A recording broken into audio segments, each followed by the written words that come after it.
Hey guys, it's Scott from fxmissions.com. Just a note, I've finished the trilogy of anthologies from the forefront, and all 3 books are currently available on Amazon.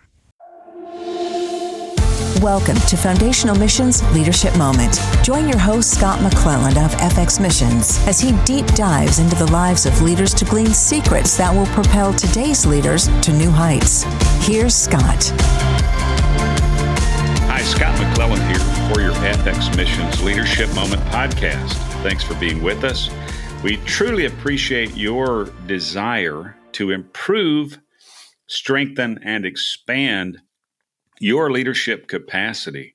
And our hope is that we can help encourage you in that regard for the sake of the King and his kingdom. Really appreciate you being here. Let someone know about the Leadership Moment podcast if you haven't.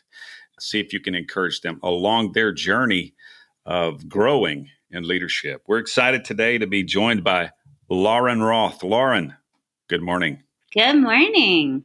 Is it morning in Ottawa, Canada right now? It is. It's 10 in the morning. I thought so, but I think you're probably, what time zone are you in? Eastern. Okay, Eastern. Wow, you're more awake than I am then. I need one more coffee. No, I'm mostly awake by now. Thank you very much for being here, Lauren. It's been a while since I think we've talked, but I'm so excited to have you on here. Lauren, what do you do? That's a big question, I realize.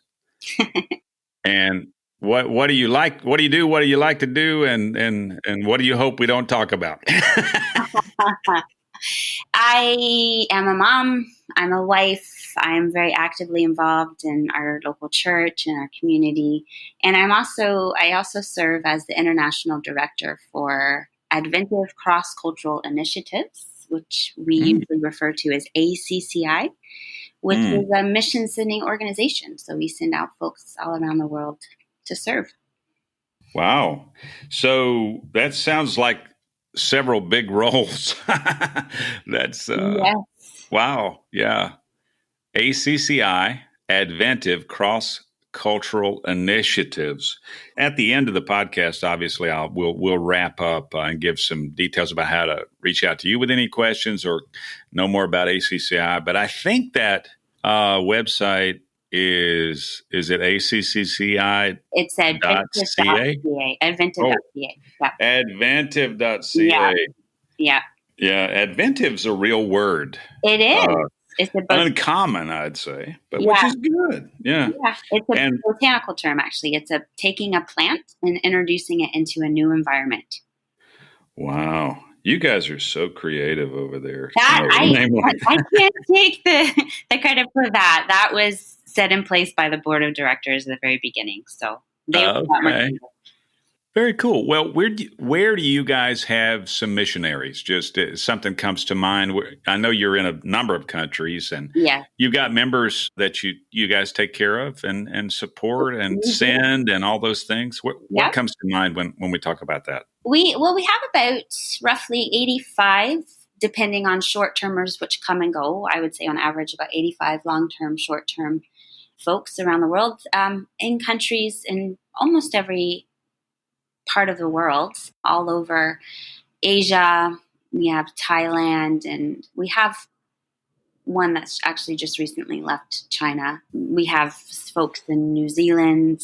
We have folks in Burundi and Italy and France and Slovenia. We have folks all over doing a wide variety of different things. Excellent. Well, we'll have to get you back on the From the Forefront podcast to talk in more detail about your missions work and the missions work of ACCI.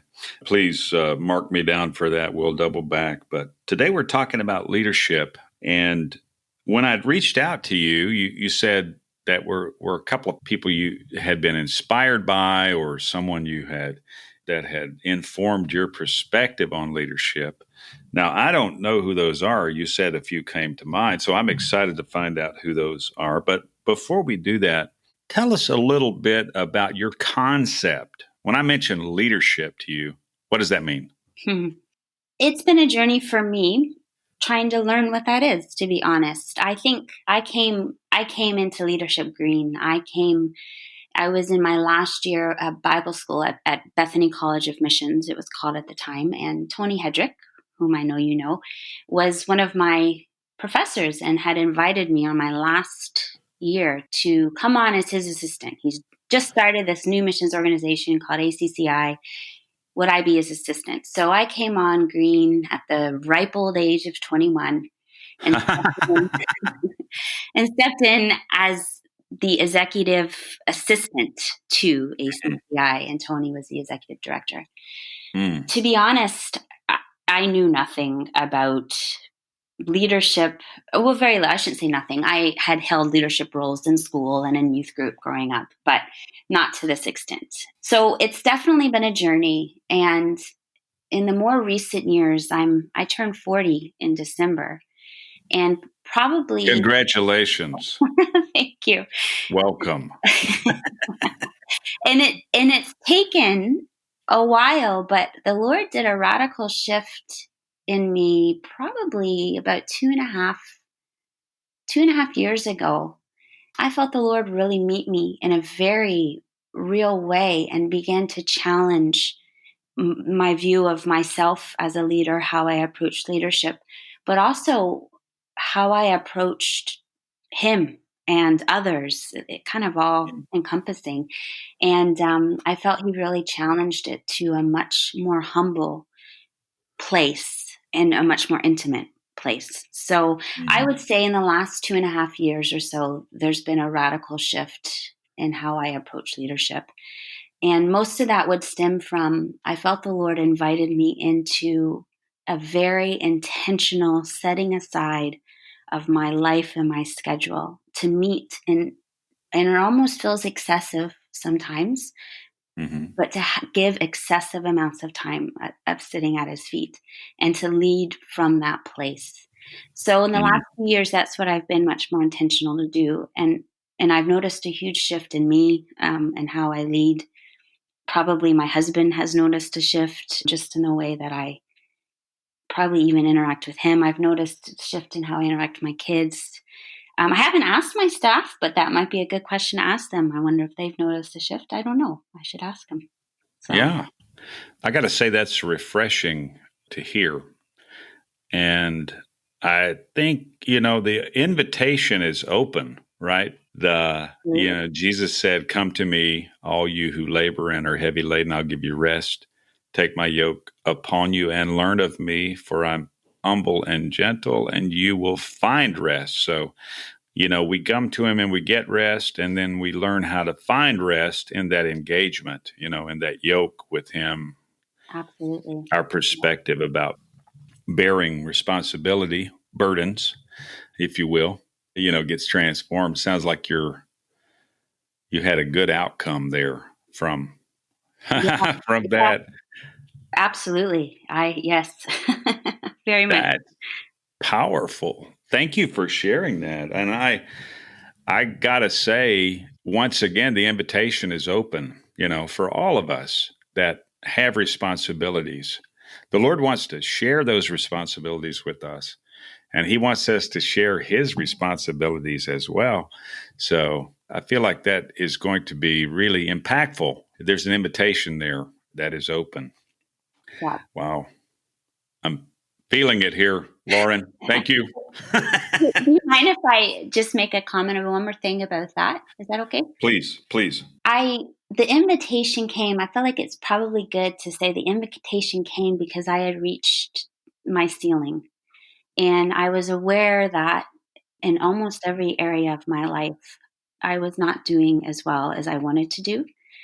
And I had kind of reached what I felt. It literally felt like I stood up one day and my head hit the ceiling. And all of a sudden, I took a step back and I thought, I don't know how to go any further. I've reached the end of myself. I have nothing left to give. And it was in different areas of ministry. It was within my marriage. It was in personal, like in family. And it wasn't any one thing. It was me, nothing was in crisis. My marriage wasn't in crisis. My ministry wasn't in crisis. My family was not in crisis. I think it was actually just the Lord's grace that he brought me to the place where I just felt like I have nothing left to give.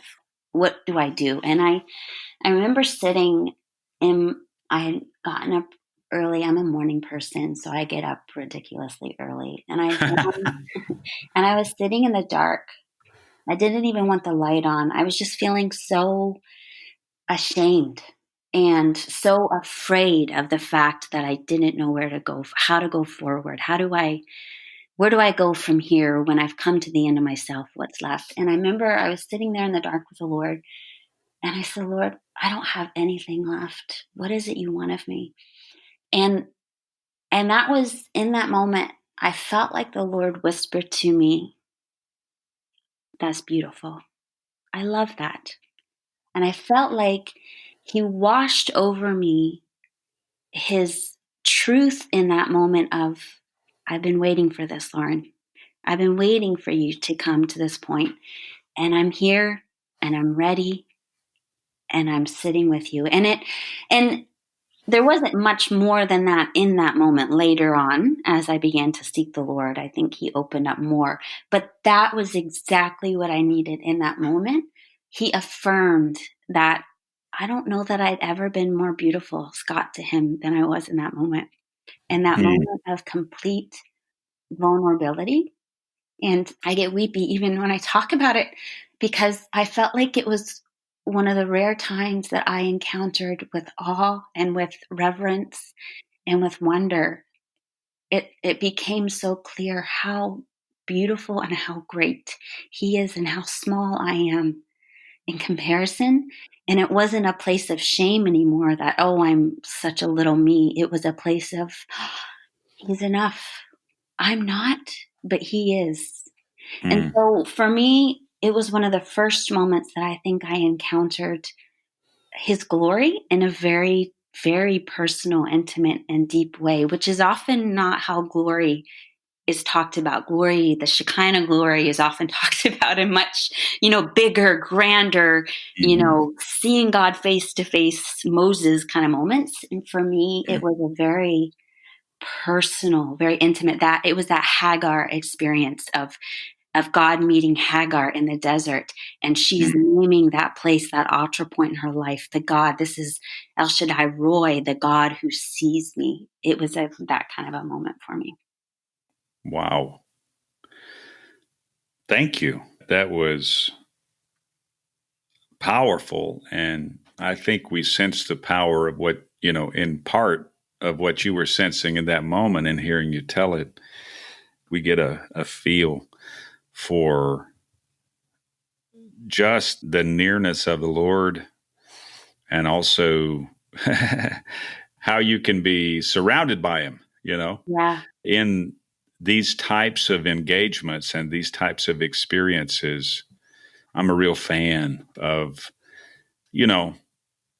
that type of engagement. And there've been times when I've had very, significant engagements like the one you're talking about. I'm so thankful for those. Oh, please God. Yeah, they change us, and they don't necessarily change our circumstances, but they change our chemistry. They change the us that approaches our circumstances, the me that approaches my circumstances. So very, very beautiful. Thank you for sharing that. Mm-hmm. Wow. That's going to be session 1 of the Leadership Moment with Lauren Roth, ladies and gentlemen. Drum roll. All right. But don't go away, because we've got a couple of other sessions coming up, and we're doing great right now. We're having an awesome time. So we're going to profile some leaders with you. I mean, you told me you had some people that came to mind. Yes. Who's the first one that you want to talk about in terms of leadership that's informed your perspective and that's, helped you along your journey? Well, to be honest, I have many that came to mind. And so it was, in what season of my life do I want to pick, because in every season there seems to be new ones. And my first thought was actually Moses, because that's who, after the Lord spoke to me and I sat with the Lord in that place, I had such an intense desire to see the Lord face to face like Moses.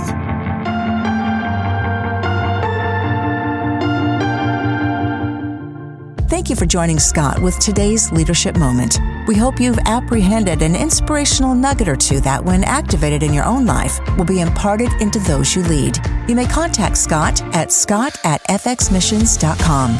Visit fxmissions.com to learn more about how you can grow your own leadership and engage in missions. Until next time, good day, everyone.